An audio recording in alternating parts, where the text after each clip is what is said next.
भाइयों राम राम। आज फिर आपका चैनल रियल बाबा वॉइस में। तूफान आते हैं, किश्तियाँ पलट जाती हैं, पर कुछ लोग मर के भी जिंदा रहते हैं। पंडित लक्ष्मीचंद जी ने सामाजिक ज्ञान आध्यात्मिक से जोड़ के बहुत ज़्यादा गाया, दिल को छू लिया। पंडित मांगेराम जी ने भी घर के अंदर की समस्याएं और उनका निवारण, रिश्ते नाते सभी का समावेश किया है। ये हरियाणा के कवि हुए हैं, बाजे भगत जी, धनपत जी, पंडित नंदलाल जी। अब मैं जिक्र करूँगा उपन्यासकार की, जो कहानियाँ लिखते थे, मुंशी प्रेमचंद जी। मुंशी प्रेमचंद जी का जन्म बनारस के पास एक लम्हा गांव में हुआ। उन्होंने शुरुआत में उर्दू और फारसी की पढ़ाई की। 1898 में मैट्रिक पास की, 1919 में बीए पास की, टीचर के पद पर नौकरी की। उनकी कहानियों में हमारे सिलेबस में भी थी एक कहानी थी निर्मला, गोदान। बाकी बहुत सी कहानियाँ मौका लगे तो उनको ज़रूर पढ़ना, क्योंकि मैं अच्छे से नहीं बता पाऊँगा। एक कहानी बताऊँगा आज, सुद्रा। उनकी कहानियाँ कहीं मिल जाए। पहले पत्रिकाएं होती थी, उनमें उनका प्रकाशन होता था कहानियों का। अब माध्यम बदल गए हैं, ऑडियो और वीडियो, दृश्य और श्रवण सामग्री सब चेंज होगी। उनकी कहानियाँ थी घर जमाई, बड़े घर की बेटी, सौत, पूस की रात, चमत्कार, त्रिया चरित्र, दो बहनें, चोरी, रूठी रानी, सांसारिक प्रेम, गुप्तदान, दूध का दाम, शिकार,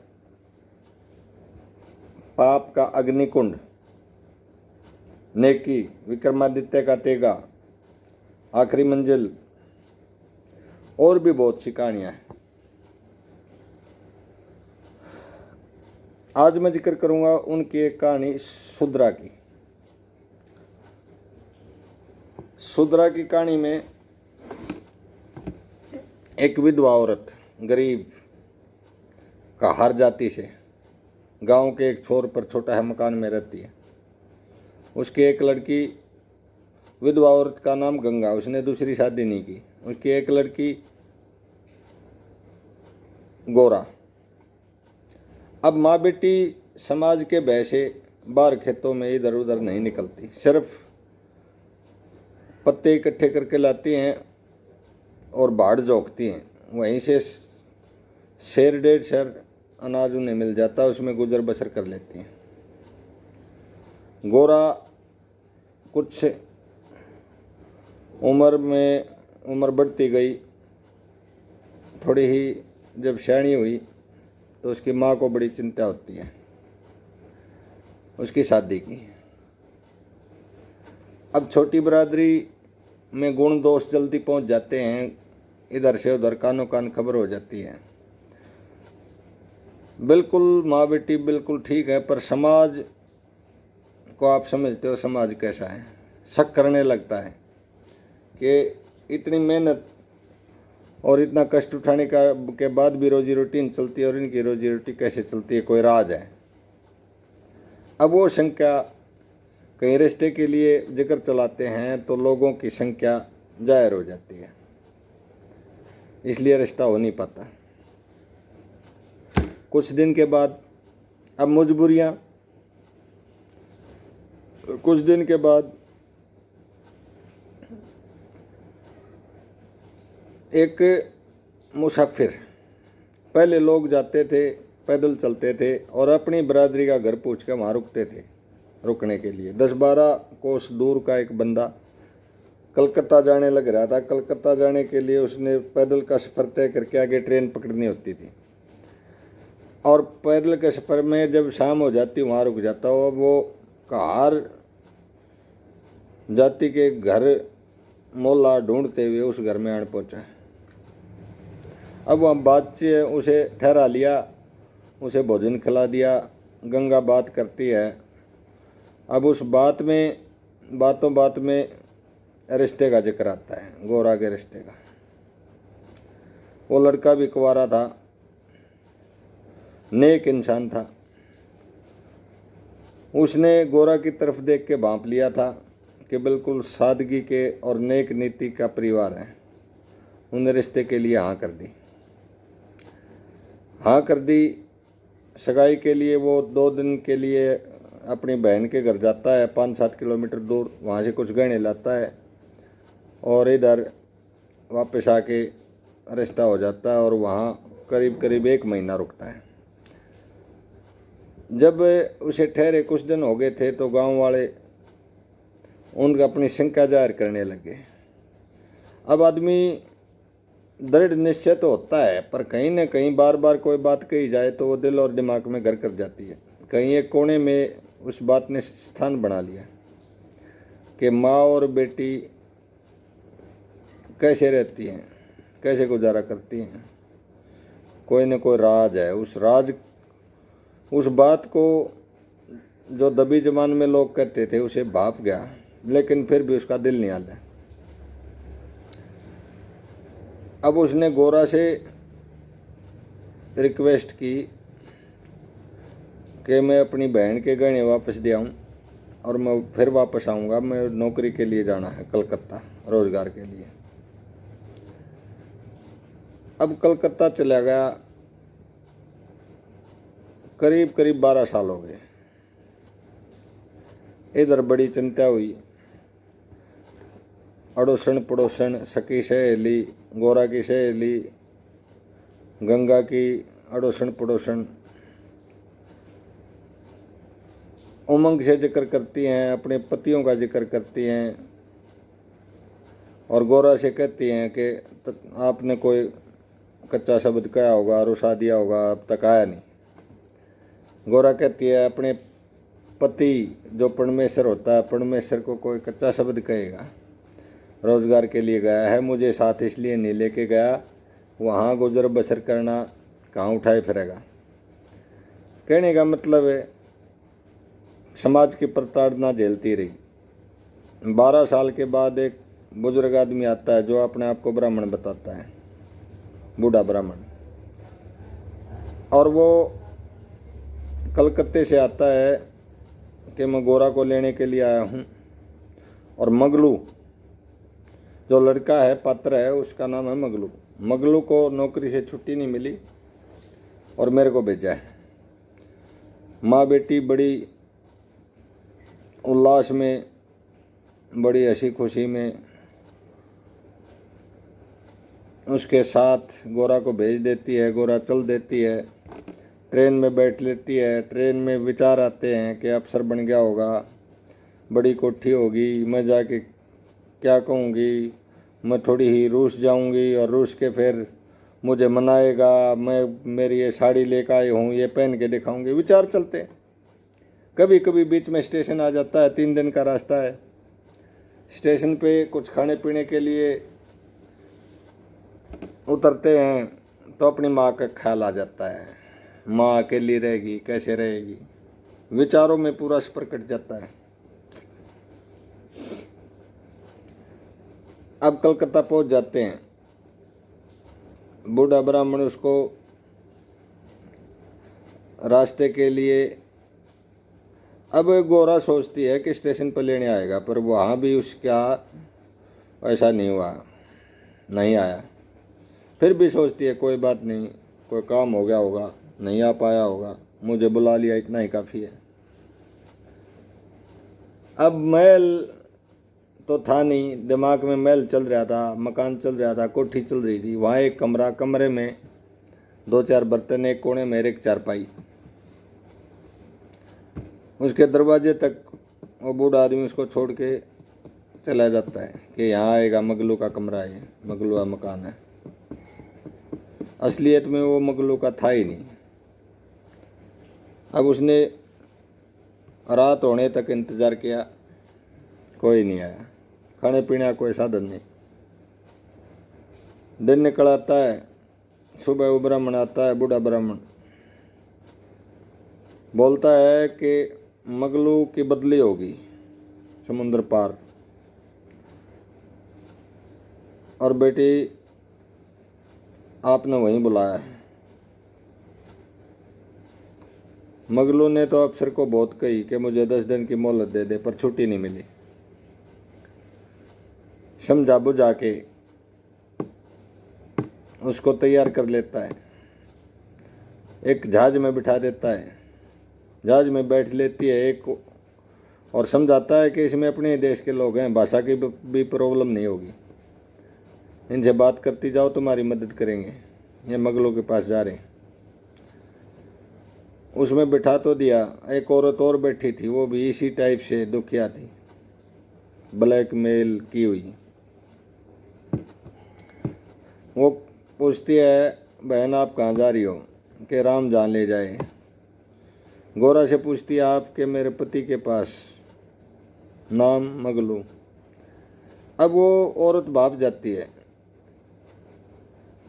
कि आपको कौन छोड़ने आया था? कि वो बूढ़ा आदमी। अच्छा, वो जिसकी आंख में थोड़ा फोल्ला है? हाँ। वो पतला है, लंबा? हाँ।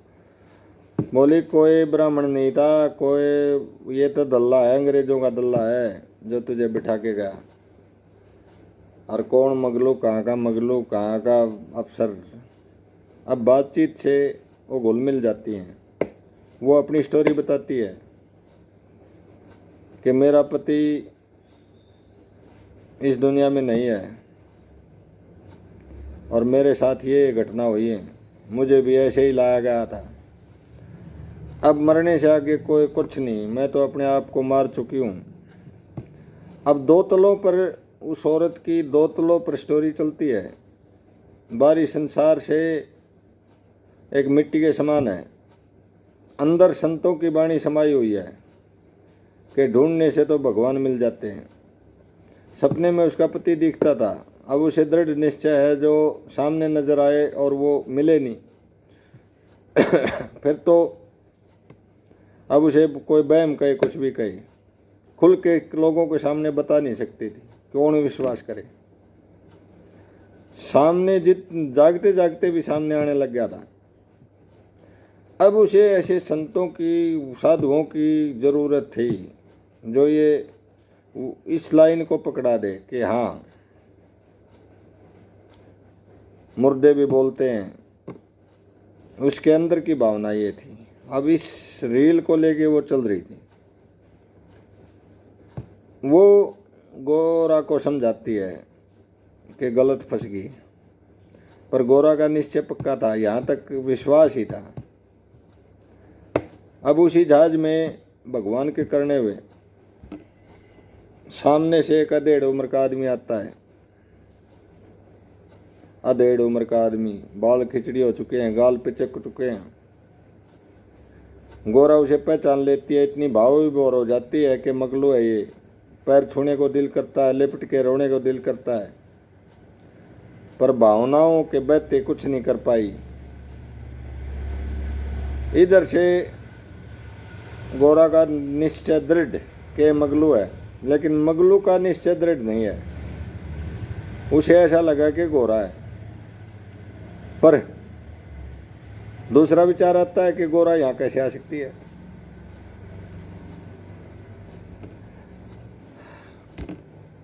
वो पूछता है, आपका नाम? गोरा। गांव मदनपुर।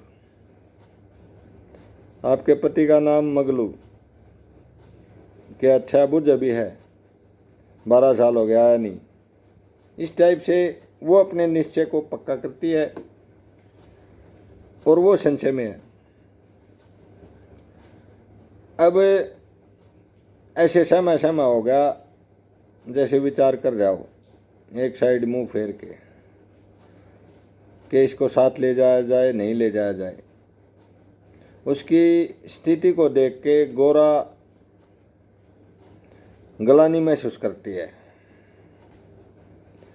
कि क्या उम्मीद थी, दुख सुख की बुझ जाएगा, लिपट कर रोएगा, कुछ बुझ जाएगा, कुछ दुख दूर करेगा। तो गोरा कहती है कि मैं तेरे ऊपर बोझ नहीं बनूंगी, मैं अपनी मजदूरी करके खा लूंगी। वो कहता है कि बात मजदूरी की नहीं है, मैं तेरा भरण पोषण कर सकता हूँ, पर यह लायक आप जैसी सती औरत के लिए जगह नहीं है।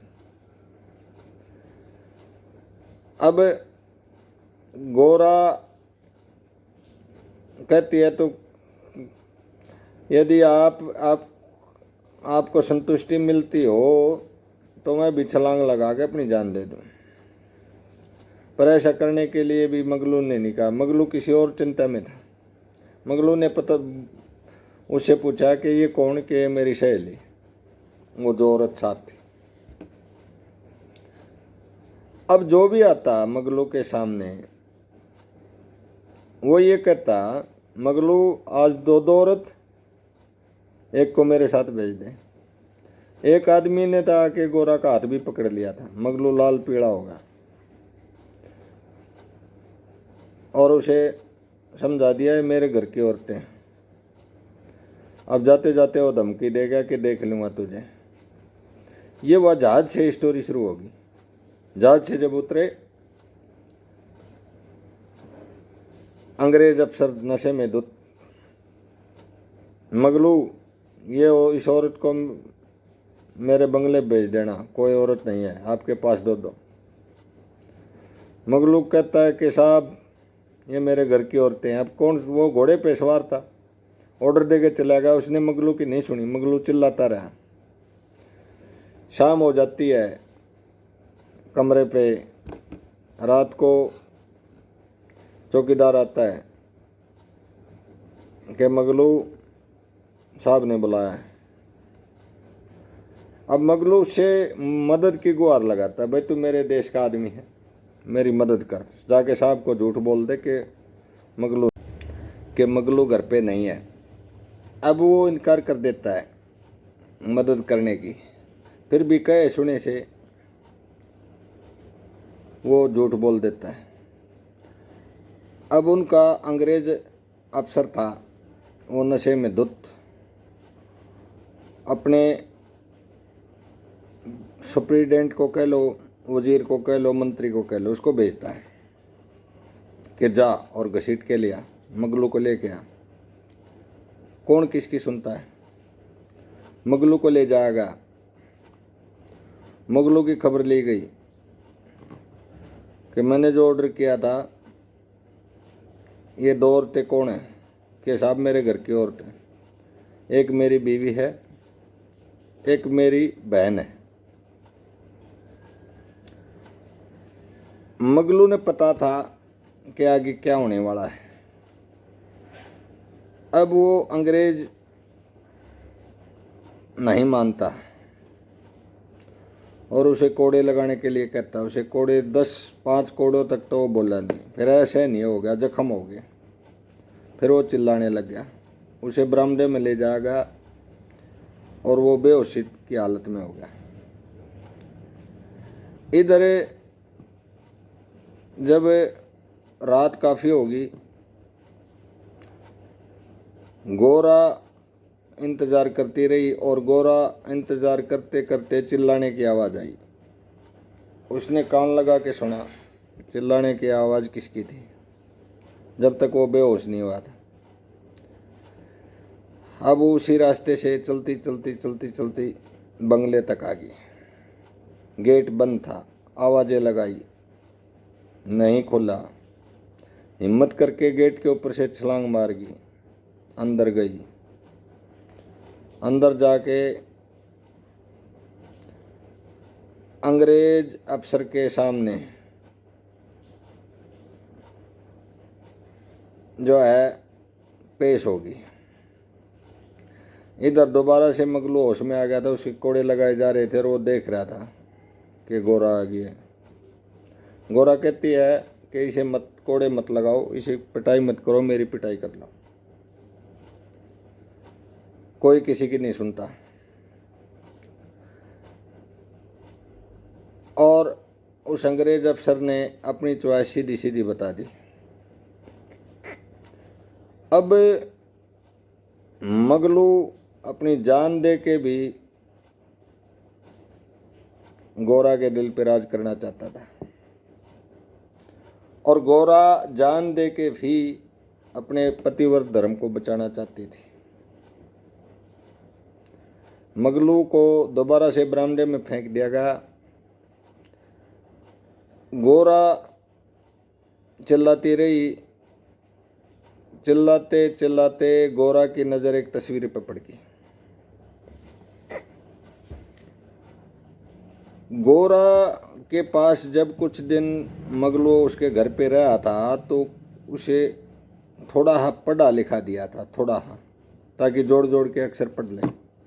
अब उस तस्वीर पर नज़र पड़ी गोरा की हिम्मत तब तक किसी इंसान की हिम्मत टूटती है जब तक जिंदा रहने की कोशिश करे। अब मौत से आगे कुछ नहीं।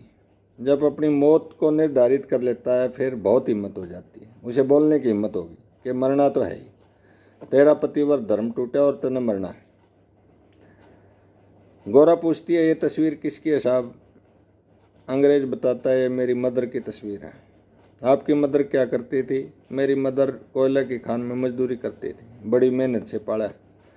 अब यहाँ दो बातें थी, या तो वो अफसर चिल्ला के गुस्से में हो जाता या उसके प्रश्नों का उत्तर देता। प्रश्नों का उत्तर देगा तो नरमी, प्रश्नों का उत्तर नहीं देगा तो गर्मी।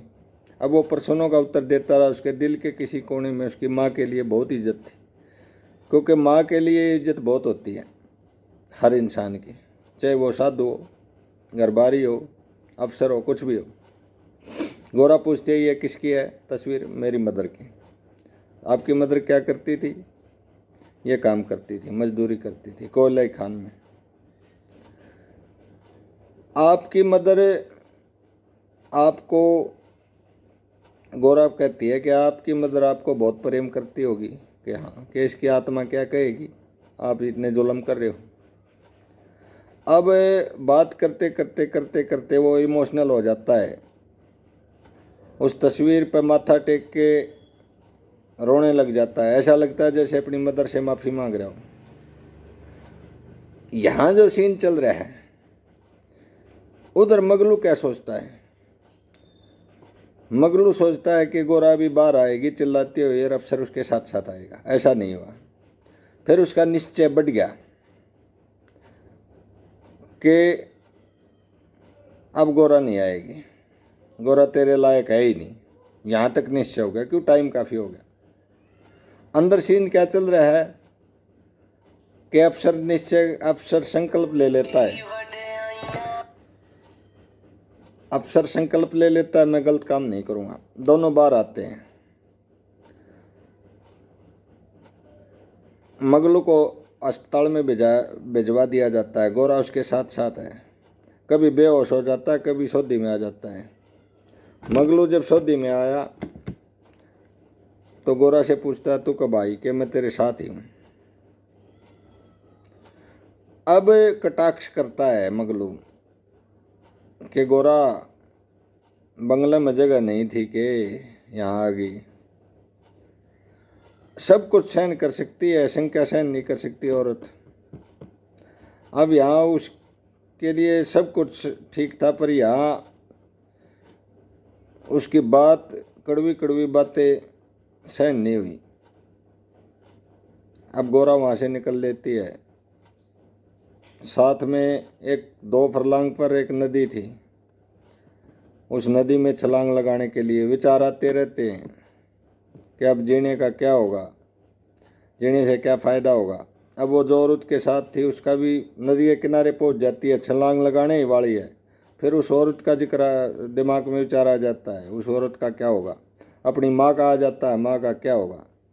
विचार करते करते पीछे से आवाज़ आती है कि गोरा, वो आवाज़ मगलू की थी, पर उस धोखे में वो छलांग लगा गई। जस्ट उसी समय मगलू भी छलांग लगा देता है, क्यों, गोताखोर था। उसे पता था कि तू निकाल लेगा, पर ढूंढता रहा, नहीं निकाल पाया। सुबह जब होती है तो दोनों की लाशें एक साथ तैरती हुई नजर आती हैं, दोनों की लाशें। अब मुंशी प्रेमचंद जी इनको आखिरी में मरने के बाद मिला देता है, जिंदगी नहीं मिल पाए। मैं इनकी इस कहानी को अच्छी तरह शायद ना बता पाया हूँ, क्योंकि एक ही बार सुनी थी। सुनने के बाद जो हरफ टेके गए हैं रचनाकार ने, वो हरफ यूँ को यूँ नहीं आते। मैंने अपनी भाषा में, अपने लहजे में सुना है।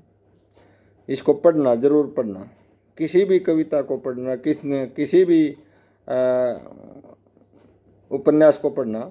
मुंशी प्रेम जी के उपन्यास बड़े रोचक हैं, बड़े मार्मिक हैं, इमोशनल कर देने वाले हैं, हर आदमी की लाइफ से जुड़े हुए होते हैं। ज़रूर पढ़ना और पढ़ के देखना। धन्यवाद।